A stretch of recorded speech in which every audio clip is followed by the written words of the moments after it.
Hey guys, welcome back to Politics with the Hype. In today's video, we are unpacking the latest developments from the MADLANGA Commission, where Brown Mokgotsi has continued his testimony with serious allegations involving senior police officials.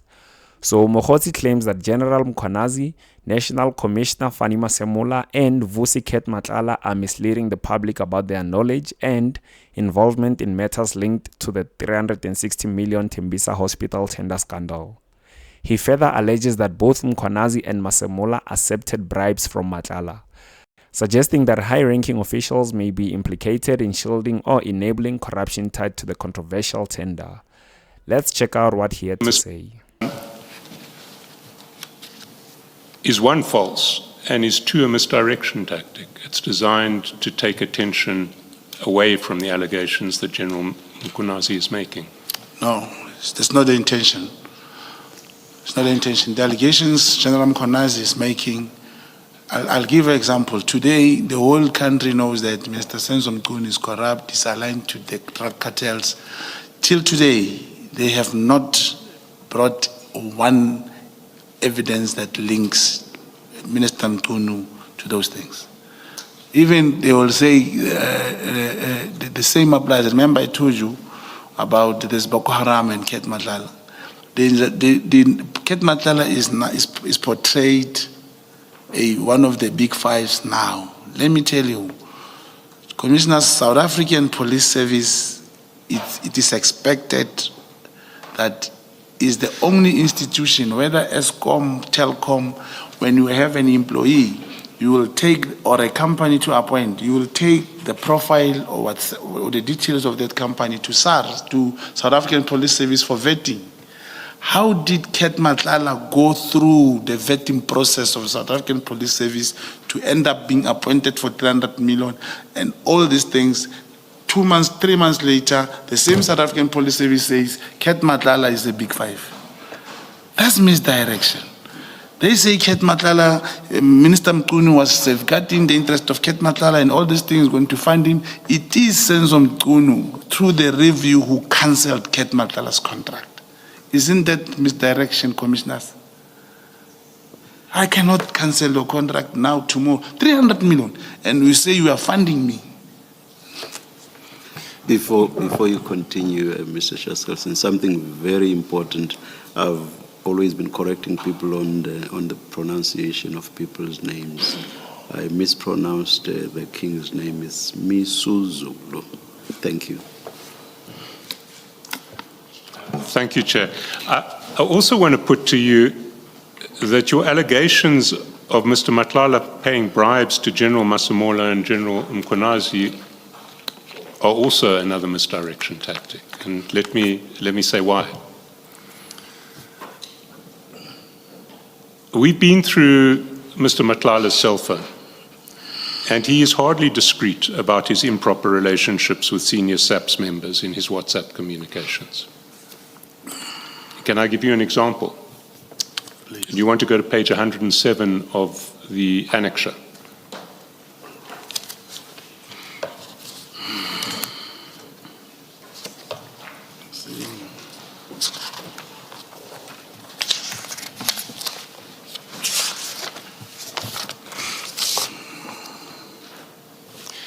We'll come back to this exchange a little bit later, but I'm sure you remember it. It's relating to the witness who said he was being pressurized to change his story to falsely implicate General Khan.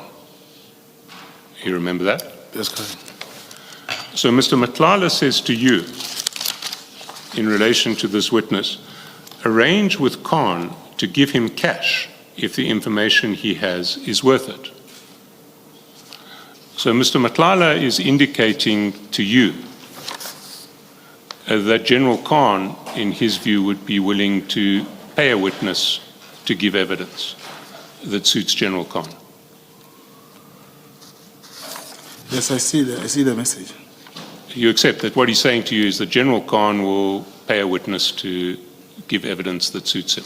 This is what Ket said, Commissioners, not what General Khan said or myself. I'm saying that Ket is not discreet about his communications in relation to senior police officers? We can say that. We've seen plenty of evidence in the chats of Mr. MATLALA paying SAPS members to assist him. That's correct. We've seen plenty of evidence of Mr. MATLALA communicating directly with SAPS generals and brigadiers in improper circumstances. That's correct. Now, if Mr. MATLALA was paying massive bribes to General MASEMOLA or General MKHWANAZI, I'd expect to see some sign of this relationship with these generals in his chats. I see signs of relationships with a whole lot of other generals in his chats.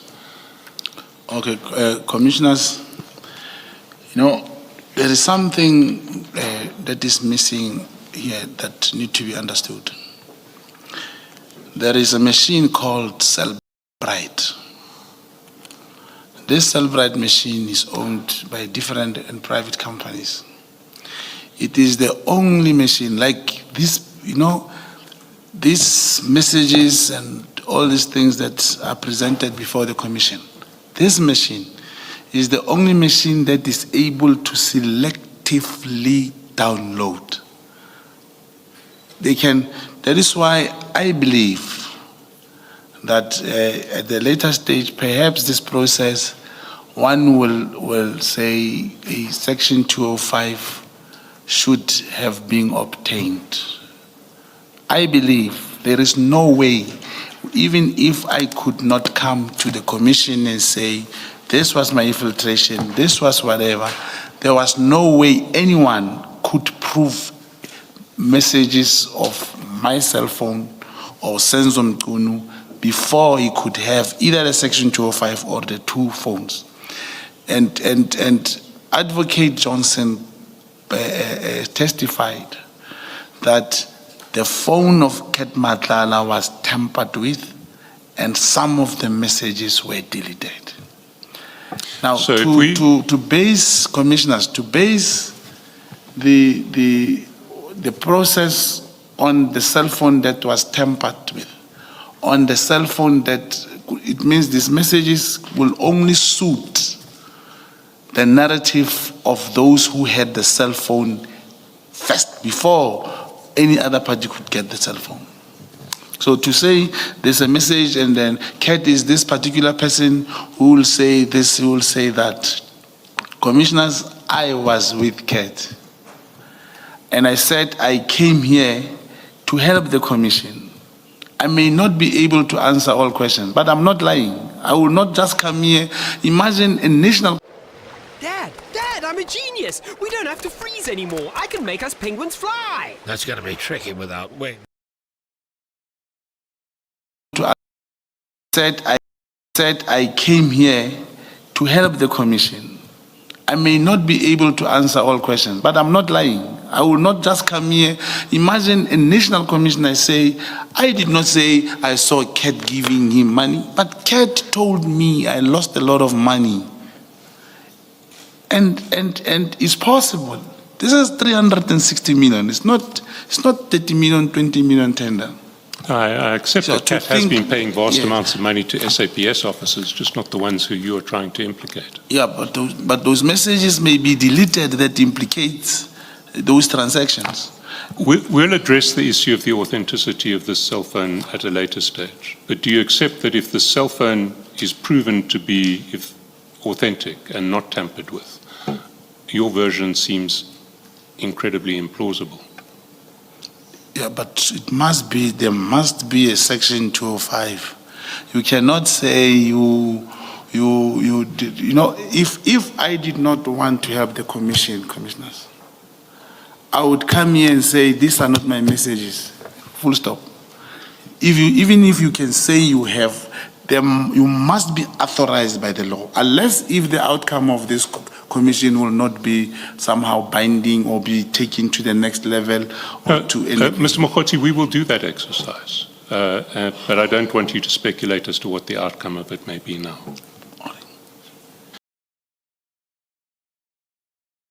As these accusations surface in real time before the Commission, Questions naturally arise about the extent of internal involvement, conflicting narratives, and whether South Africa is witnessing a deeper web of confusion and political maneuvering.